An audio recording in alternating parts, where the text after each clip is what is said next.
Good morning, distinguished leaders and guests. It's good to see so many familiar faces.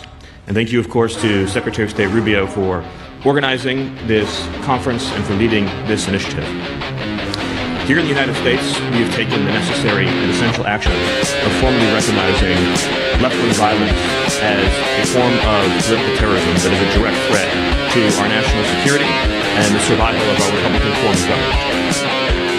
President Trump issued a directive that directs, for the first time in American history, all of our law enforcement and intelligence agencies to work together to disrupt, identify, defund, debank, arrest, and prosecute these political terrorists that are operating in our country. It's very important to understand that left-wing political terrorism seeks as its ultimate end the overthrow of our system and form of government. Left-wing terrorism always ends in bloodshed, misery, and suffering. It only can travel in one direction.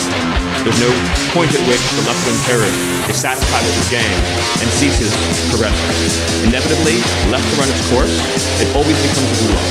It always becomes the mass imprisonment of political enemies, the stripping of their rights and freedoms, inflicting immense pain, humiliation, and suffering in order to establish complete and total control. Control through psychological, physical, and actual terror. When the leftist, who does not believe in freedom, who does not believe in civil rights, who does not believe in any ordered notion of justice, protests that they're violating his rights, understand that he is lying to try to persuade people who are not closely following the political scene that some injustice has been perpetrated against them. Those who are not themselves terrorists, but who support left-wing violence, will create the conditions that allow that violence to go on. But let's not pretend for a moment that these radical leftists, these terrorists, are operating from a place of sincere political conviction. Sure, there are plenty of useful idiots that they use who may believe these discredited ideologies. The leftist is fundamentally motivated by envy, by hatred, by jealousy. The leftist looks at what is beautiful and what is good and what is natural and is filled with envy and hatred. The leftist looks at the perfect family with the perfect life, the perfect job, the perfect kids, goes to church every Sunday, and is filled with a feeling of inadequacy and jealousy, and they covet, and they turn those emotions ultimately into a desire to subjugate, to oppress, and to inflict pain and suffering. It's not a coincidence that when you look at these violent instances demonstrations, you see any photograph of those who are assembled. To be blunt, not one of the people that is demonstrating looks like a normal person. Not one. What's normal? They're all deformed in some way in their appearance, in their dress, in their mannerism. You know what normal is. You know what beautiful is. You know what good is. You know that families are right.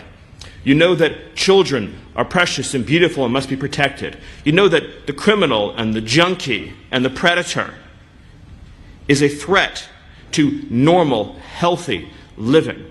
This is so much deeper than issues about taxation and regulation, although they're incredibly important.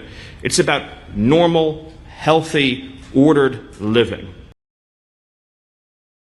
Can we just point out how absurd it is that the most hateful little man in the country is talking about how the other side is hateful? Like, there has never been a more hateful, little, spiteful prick than Stephen Miller. Stephen Miller is the one who's directly responsible for the over 50 people who've died in ICE custody and the over 11 who were shot and killed. This is the guy, and he's going, the other side is so hateful. What the fuck are you? You're the most hateful little demon we've ever seen. Look at this man. He's calling other people inadequate. Look at this man.